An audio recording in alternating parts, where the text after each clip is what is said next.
फूल बेचने वाला भूत। रामनगर नाम का एक गांव था। उस गांव से दूर एक सुनसान जगह थी जहां पर एक डरावना भूत रहता था।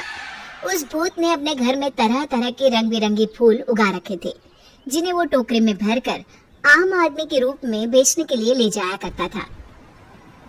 रामनगर के पास ही में एक बस स्टैंड था, जहां एक दिन वो भूत एक आम आदमी के रूप में अपना फूलों से भरा टोकरा लेकर जाता है और बोलता है, अरे वाह, फूल बेचने के लिए ये जगह तो सबसे बढ़िया है। यहाँ तो बहुत से लोगों का आना जाना लगा ही रहता है। तभी वहाँ एक बस आकर रुकती है और भूत जोर जोर से आवाजें लगाने लगता है। फूल ले लो, फूल, सुंदर सुंदर रंग बिरंगी फूल ले लो, फूल। तभी बस में बैठा एक आदमी फूल वाले को बुलाता है। अरे फूल वाले भैया, ये लाल वाले फूल कैसे दिए हैं? साहब, फूल है 10 रुपए में एक। अरे भाई, सिर्फ एक? इतने में तो एक पूरी माला आ जाएगी। अरे साहब, चलिए आपको 10 रुपए में 2 फूल दे देता हूँ। घर जाकर अपनी धर्मपत्नी जी को दीजिएगा। ये लाल फूल देखेगी तो वो बहुत बहुत खुश हो जाएंगे। बस में बैठे कुछ और लोग भी उससे फूल खरीद लेते हैं और बस वहाँ से चली जाती है। भूत हंसते हुए बोलता है, आज तो मजा ही आ गया, मेरे काफी फूल बिक गए।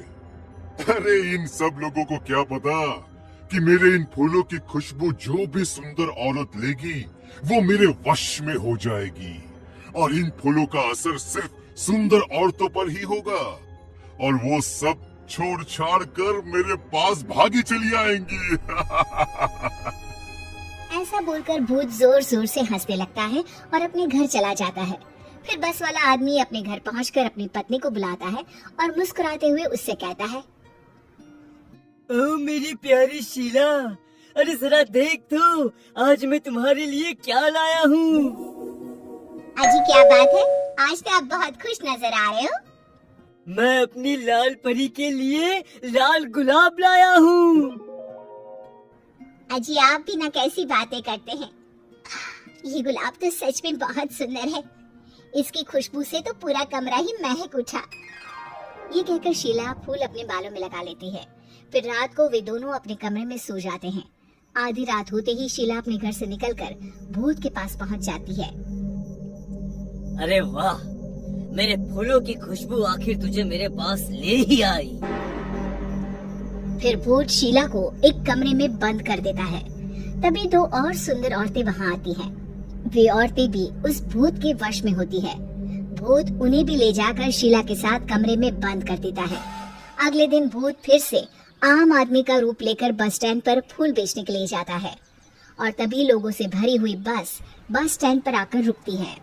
फूल ले लो, फूल, सुंदर सुंदर खुशबूदार रंग बिरंगी फूल, हर तरह के फूल है मेरे पास।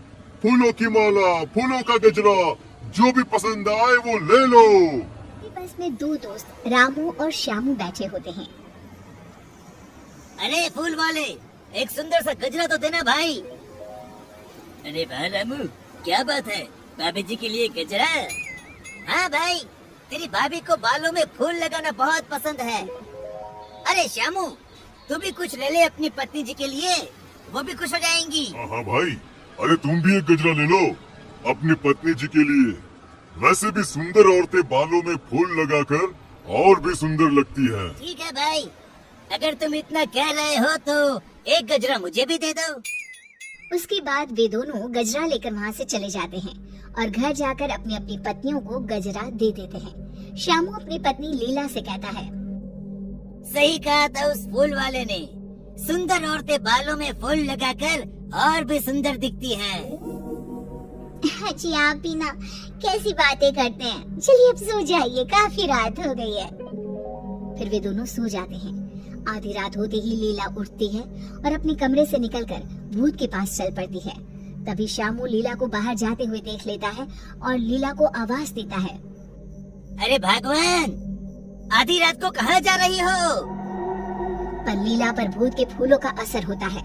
थोड़ी दूर जाकर लीला गायब हो जाती है और भूत के पास पहुंच जाती है। श्यामू ये सब देखकर डर जाता है। थोड़ी देर में सुबह होती है और श्यामू भागते हुए अपने दोस्त के पास जाता है और उसे सारी बात बताता है। अरे भाई, ये क्या बोल रहे हो? कल रात से तेरी भाभी भी नहीं मिल रही है। जब से उसने अपने बालों में गजरा लगाया तब से वह बस फूलों की बातें किए जा रही थी। भाई, हो ना हो हमारी पत्नियों के गायब होने के पीछे जरूर उस फूल वाले का हाथ है। फिर वे दोनों बस स्टैंड पर जाते हैं और फूल वाले का पीछा करते हैं। पीछा करते हुए वे भूत के घर तक पहुंच जाते हैं और चुपचाप खिड़की से देखने लगते हैं। फूल वाला आम आदमी अब अपने भूतिया रूप में आ जाता है, जिसे देखकर सारी औरतें बहुत डर जाती हैं और जोर जोर से चिल्लाने लगती है। अरे नाश पीटे, हमने तेरा क्या बिगाड़ा है जो तू हमें यहाँ पकड़ कर ले आया है?